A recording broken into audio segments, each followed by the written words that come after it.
Welcome back to the zoo. It is absolutely packed today, which is lovely to see. And yeah, all weekend. It's been a good summer. I mean, it's been warm. We went 25 days with no rain here on the property, but hey, can't have everything, right? Right. Joining us once again is zookeeper Keith. He's in charge of everything here at Papanack Zoo. What's so special about these horses the kids are feeding? Well, these here are Przewalski horses, and they almost disappeared.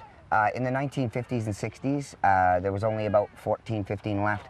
And from selective breeding, they rebrung them back up. They've re-released about 300 in the wild, but they are the last true remaining species of wild horse. We think of the Mustang, but the Mustang was made by the Spanish and left here and became feral, and then the natives used them. But with these, had nothing to do with mankind. They roamed the planet because they're part of nature, not something that was even developed by man. The Mongolians did use them to create their little horses that are powerful in stature. So these guys have never successfully, or this species, not just here, never successfully been broken to ride. So a very endangered species, and to have two. She has produced two foals before coming here to the park. And so we brung these two in, and it's educational for the kids, and the kids get the chance to feed them, not just our camp, but regular people. Right, you can get when you come in, there's feed that you can actually purchase at the front gates and then bring it into you. Correct, with you, correct. Right? And we sell different kinds of feed. We have different pellets and different animals that the girls at the front can assist you with picking out. Okay, now let's talk about the kids that we're watching feed the animals. Do you guys want some of my carrots? You're nice and close, so you can, if you want to take them.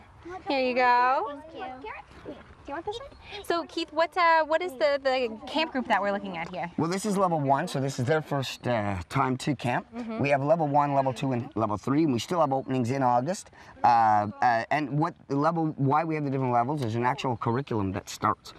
So you can't, it's not about age. We have them from 8 to, that go from the ages of 8 to 14, 15 in the camps.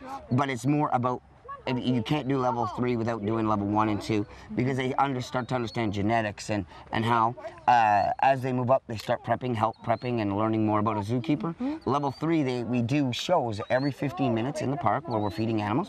Level 3's part of their graduation is to actually talk in front of the public and do a feeding show like the staff do.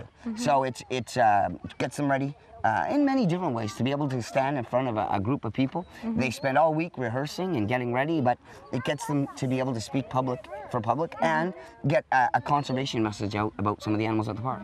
Now, how long are each of the camps? Is it 1 week? Yeah, Monday to Friday. We bus from Orleans. It's part of the price. We bus. We have a bus pick them up in Orleans, and they're here for the day. Oh, she's jealous.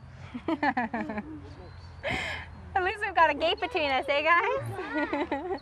So they're picked up in Orleans, bus out here. Yeah, we picked them up in Orleans, and then we bus out here, and at 3:30 the bus goes back to Orleans, and it stays, and we always have a counselor on the bus that goes in, comes out with them, and goes back with them. Okay, so now we're going to get the chance this morning to feed one more animal. Correct. Will you give us a hint at what type it might be? Well, it's got stripes. Okay, and it's one of my favorite animals here at Papanack, so stay with us. It's all coming up shortly on CTV Morning Live.